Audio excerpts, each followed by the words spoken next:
Sebelumnya, perkenalkan nama saya Nanda Rahayu dari Prodi Akuntansi semester 2. Di sini saya akan merespon tantangan dari dosen saya dalam channel YouTube-nya, yaitu ini. Jadi, untuk teman-teman, mari langsung aja kita ke penjelasannya. Halo teman-teman, di sini saya akan menjelaskan sedikit tentang jurnal umum, buku besar, dan neraca saldo. Di sini saya diberikan contoh oleh dosen saya, hanya saja saya ganti nominalnya. Bisa teman-teman lihat, di atas ada keterangan bahwa pada awal bulan Desember 2020, PT Insan Cita memberikan saldo-saldo buku besar dalam neraca saldo per 1 Desember 2019 sebagai berikut. Teman-teman bisa perhatikan untuk formatnya.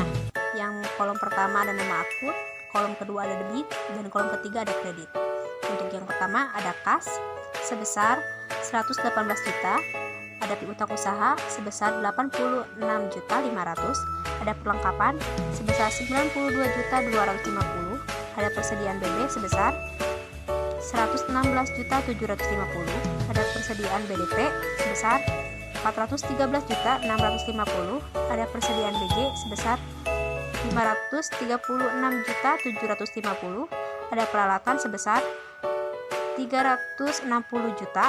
Nah, untuk akumulasi penyusutan peralatan disimpan pada kolom kredit senilai 126 juta. Ada kendaraan sebesar 501 juta.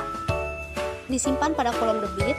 Ada akumulasi penyusutan kendaraan disimpan pada kolom kredit sebesar 250 juta. Ada mesin disimpan pada kolom debit sebesar 301 juta. Ada akumulasi penyusutan mesin disimpan pada kolom kredit sebesar 121 juta. Ada gedung disimpan pada kolom debit sebesar 1.701 juta. Ada akumulasi penyusutan gedung disimpan pada kolom kredit sebesar 330 juta. Ada tanah disimpan pada kolom debit sebesar 401 juta. Ada utang usaha disimpan pada kolom kredit sebesar 121.500. Ada utang bank disimpan pada kolom kredit sebesar 430 juta. Ada ekuitas saham disimpan pada kolom kredit sebesar 3 miliar 1 juta. Ada laba bertahan disimpan pada kolom kredit sebesar 201 juta. Ada dividen disimpan pada kolom debit sebesar 61 juta. Ada penjualan disimpan pada kolom kredit sebesar 1.157.750. Ada data penjualan disimpan pada kolom debit sebesar 17.800. Ada potongan penjualan disimpan pada kolom debit sebesar 14.200. Ada pembelian disimpan pada kolom debit sebesar 298 juta. Ada beban angkut masuk disimpan di kolom debit sebesar 7 juta. Ada retur pembelian disimpan pada kolom kredit sebesar 32 juta. Ada potongan pembelian disimpan pada kolom kredit sebesar 6.950. Ada bebah langsung disimpan pada kolom debit sebesar 191.250. Ada beban bahan penolong disimpan pada debit senilai 45.850. Ada beban upah tak langsung disimpan di kolom debit sebesar 143.250. Ada beban listrik, air, dan telepon disimpan pada kolom debit sebesar 56.500. Ada beban gaji penjualan dan umum sebesar 170.950. Ada beban pemasaran disimpan pada kolom debit sebesar 46 juta.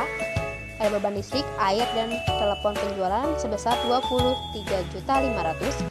Ada beban transport out sebesar 24 juta. Ada beban pemeliharaan umum sebesar 17.750. Dan beban lain-lain sebesar 33.200. Untuk selanjutnya ada transaksi-transaksi nih teman-teman yang terjadi selama bulan Desember 2020. Ini ada sebagai berikut. Ada pada tanggal 2 Desember dibeli separtai bahan baku secara kredit dari PT Merah Putih sebesar 31 juta. Dan juga pada tanggal 3 Desember dibayar biaya angkut atas dasar bahan baku yang dibeli dari PT Merah Putih sebesar Rp450.000. Ada pada tanggal 5 Desember dikirim kembali bahan baku yang rusak kepada PT Merah Putih senilai Rp450.000. Ada pada tanggal 6 Desember dibayar biaya sewa ruangan untuk kantor dan gudang pada PT Alam Sutra masing-masing sebesar Rp19.500.000 dan Rp39.500.000 untuk masa 1 tahun. Untuk tanggal 8 Desember dibeli perlengkapan kantor berupa meja dan kursi front office pada toko mebel Wanda Karawang seharga Rp14.500.000 dan dibayar per kas Rp4.500.000, sisanya dibayar bulan depan. Nah, untuk tanggal 10 Desember dibayar beban pemasaran berupa iklan di surat kabar di Radar Karawang sebesar 3 juta untuk 3 bulan dan setiap bulan disepakati terbit 4 kali. Ada pada tanggal Desember dibeli peralatan kantor berupa PC, printer atau scanner dan 2 AC kepada toko Takashimura, ruang atas nilai 19 juta. Untuk keperluan operasional pabrik dibeli kendaraan pick up senilai 130 juta pada Srikandi Motor Karawang dan sebagai uang muka dibayar per kas 30 juta dan sisanya menjadi utang usaha yang harus dibayar setiap bulan dalam jangka waktu 35 bulan. Tanggal 15 Desember dibayar upah tenaga kerja langsung sebesar 5 juta. Di tanggal 18 Desember dibayar biaya upah tenaga kerja tak langsung sebesar 3 juta. Dan untuk pada tanggal 20 Desember dibayar biaya listrik, air, dan telepon untuk pabrik sebesar 3 juta dan untuk bagian penjualan administrasi umum sebesar 3 juta. Untuk tanggal 23 Desember dijual separtai barang jadi kepada langganan CP Ayu sebesar 100 juta secara tunai. Untuk tanggal 25 Desember dijual separtai barang jadi kepada langganan secara tunai sebesar 90 juta. Untuk tanggal 28 Desember dibayar biaya pemeliharaan dan perbaikan mesin senilai 5 juta. Untuk tanggal 2 Desember lagi untuk peremajaan mesin dibeli 3 unit mesin baru masing-masing seharga 20 juta, namun pembayaran berdasarkan termin selama 120 hari. Untuk tanggal 30 Desember ada dibayar utang kepada kreditur sebesar 10 juta. Untuk tanggal 31 Desember ada dibayar gaji, bagian penjualan, dan bagian administrasi umum sebesar 20 juta. Nah, ada lagi 31 Desember keterangannya biaya keamanan bulan Desember sebesar 7 juta. Nah, untuk jurnal umumnya di sini ada format jurnal umum. Untuk yang baris kedua ada PT Insan Cipta dan di bawahnya ada per 31 Desember. Di sini untuk tabel pertama ada keterangan tanggal, untuk kedua ada keterangan, ada rep, debit, dan kredit. Di sini kita masukkan untuk tanggal 2 Desember. Jurnalnya yaitu pembelian pada utang usaha sebesar 31 juta. Nah, teman-teman bisa dilihat dari transaksi yang tadi ya. Untuk tanggal 3 Desember ada beban angkut pembelian pada kas sebesar 450.000. Untuk tanggal 5 Desember ada utang usaha pada retur pembelian sebesar 450.000 juga. Ada pada tanggal 15 Desember jurnalnya beban upah langsung pada kas sebesar 5 juta. Ada pada tanggal 18 Desember keterangannya beban upah tak langsung pada kas sebesar 3 juta. Untuk tanggal 20 Desember ada beban listrik, air, dan telepon pabrik pada beban listrik, air, dan telepon penjual umum pada kas. Nah, untuk beban listrik, air, dan telepon pabrik itu senilai 3 juta. Sementara untuk beban listrik, air, dan telepon penjualan umum itu sama juga, ada 3 juta. Nah, untuk kasnya kita jumlahkan aja sebesar 6 juta. Untuk tanggal 23 Desember ada piutang usaha pada penjualan sebesar 100 juta. Ada tanggal 25 Desember jurnalnya yaitu kas pada penjualan sebesar 90 juta. ada 30 Desember, utang usaha pada kas sebesar 10 juta. Dan untuk 31 Desember ada beban gaji penjualan umum pada kas sebesar 20 juta. Nah, teman-teman tinggal jumlahkan saja dan dari debit dan kreditnya. Ternyata hasilnya balance ya teman-teman, senilai 265.900.000. Setelah pembuatan jurnal umum, lanjut kita membuat posting buku besar. Ini formatnya ya. Yang pertama ada tanggal, ada keterangan, ada rep, ada debit, ada kredit, dan ada saldo. Pertama, untuk saldo teman-teman bisa dilihat di neraca saldo awal ya, yang tadi itu senilai 118 juta. Nah, untuk saldonya yang kas ini kan disimpan di debit. Nih ada keterangan untuk 3 Desember dilihat di jurnal. Itu sebesar 450 pada debit. Jadi 118 juta ditambah 450. Jadi nilainya itu 118.450 ya teman-teman. Untuk tanggal 15 Desember ada 5 juta di kredit. Maka dari itu 118.450 dikurangi 5 juta, hasilnya 113.450 juta. Sama halnya dengan tanggal 18 Desember dan 20 Desember. Untuk tanggal 18 Desember senilai 3 juta dan untuk tanggal 20 Desember senilai 6 juta.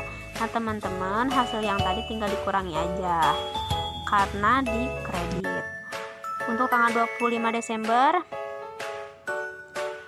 senilai 90 juta. Teman-teman, hasil yang tadi dikurangi itu tinggal tambahkan saja pada tanggal 25 Desember. Jadi hasilnya sebesar 194.450. Ditambahkan ya teman-teman. Untuk tanggal 30 dan tanggal 31 itu sebesar 100 juta dan 10 juta dan 20 juta. Jadi teman-teman tinggal kurangi aja dan hasilnya itu sekitar 164.450.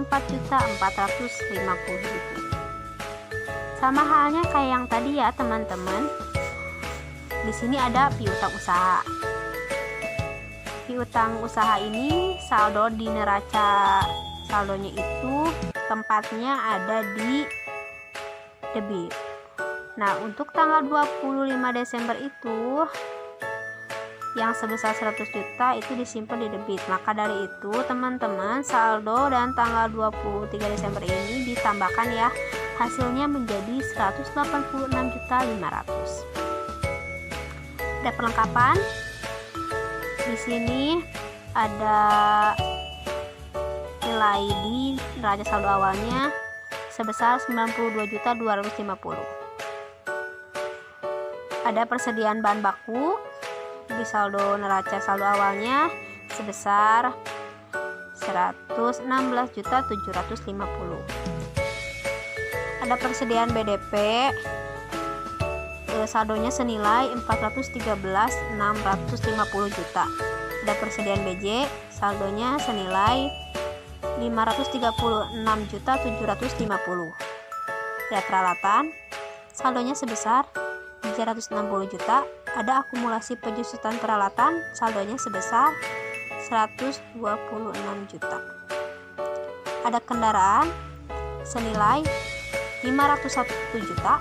Ada akumulasi penyusutan kendaraan senilai 250 juta. Ada mesin senilai 301 juta. Ada akumulasi penyusutan mesin senilai 121 juta. Ada gedung senilai 1.701 juta. Ada akumulasi penyusutan gedung senilai 330 juta. Ada tanah senilai 401 juta. Ada utang usaha. Nah, untuk utang usaha ini saldonya terdapat di debit senilai 121.500. Nah, untuk tanggal 2 Desember ini ada pada kredit senilai 31 juta. Maka dari itu 121.500 dikurangi 31 juta. Jadi hasilnya 90.500 juta. Untuk 5 Desember disimpan di debit senilai 450. Dan tanggal 30 Desember ini nilainya ada 10 juta. Di debit ya. Jika saldonya di debit dan di debit maka ditambah. Tapi jika saldonya di debit dan jurnalnya ada di kredit maka itu dikurangi. Ada utang bank senilai 430 juta, ada modal saham senilai 3 miliar 1 juta, ada laba ditahan senilai 201 juta, ada dividen senilai 61 juta, ada penjualan. Ini sama ya teman-teman, prosesnya kayak yang tadi.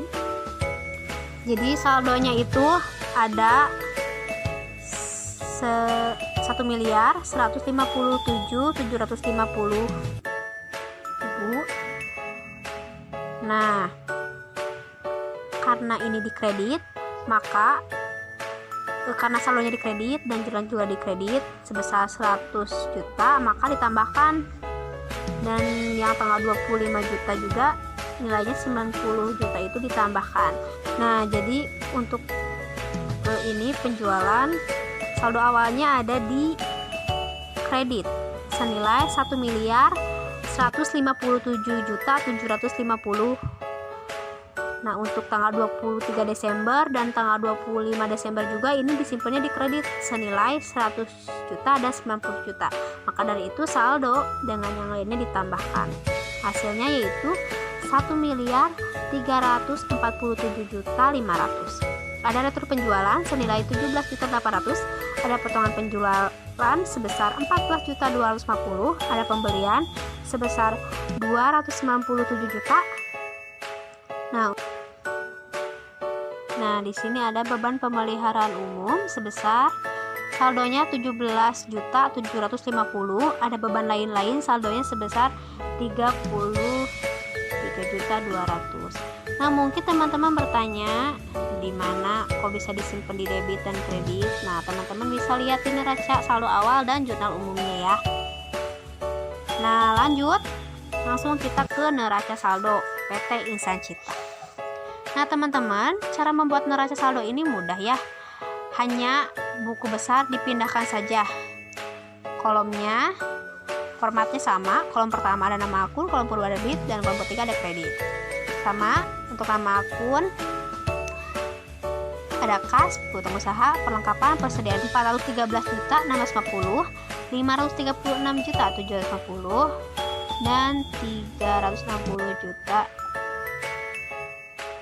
Nah, teman-teman, untuk tadi yang disebutin itu disimpannya tuh di debit ya. Dan untuk akumulasi penjutaan peralatan itu disimpan di kredit sebesar 126 juta. Ada kendaraan disimpan di debit, ada akumulasi penjutaan kendaraan di kredit. Nah, untuk nilai, teman-teman, jadi nilai-nilai yang ada di neraca saldo ini didapatkan dari buku besar, dari kas hingga beban lain-lain itu terdapat di buku besar. Nah, jadi teman-teman nanti jika sudah mendapatkan nilai debit dan kreditnya, maka teman-teman tinggal menjumlahkan. Baik teman-teman, untuk kali ini saya rasa cukup.